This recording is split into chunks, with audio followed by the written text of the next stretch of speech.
Алдымен каналыма тіркеліп, қоңыраушаны басуды ұмытпаңыз. Баршаңызға сәлем. Бүгін сіздерге фарингиттің емі туралы айтпақшымын. Жалпы фарингит дегеніміз вирусты инфекциямен шақырылатын ОРВИдің бір түрі болып табылады. Яғни вирусты инфекция. Бұл кезде ешқандай антибиотик қабылдаудан қажеті жоқ. Бұл кезде симптомдар қандай болады? Фарингит кезде тамақтағы ауру сезімі, тамақтағы қышу сезімі, жұтынғандағы ауру сезімі болады, және жөтел пайда болуы мүмкін, және әлсіздік деген сияқты жалпы симптомдар қосылады. Бұл кездегі ем симптомдарға байланысты жүргізіледі.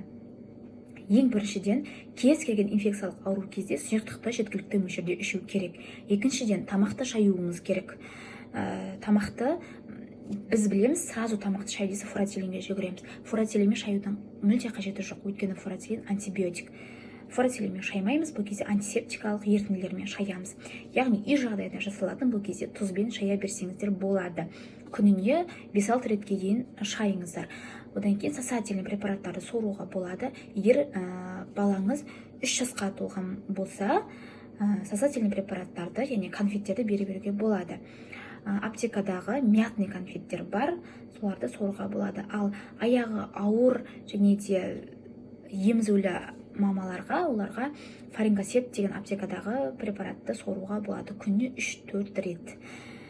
3 жасқа дейінгі балаларға мүлде бұл конфеттерді беруге болмайды. Өйткені жұтып қою қаупі өте жоғары болғандықтан беруге болмайды.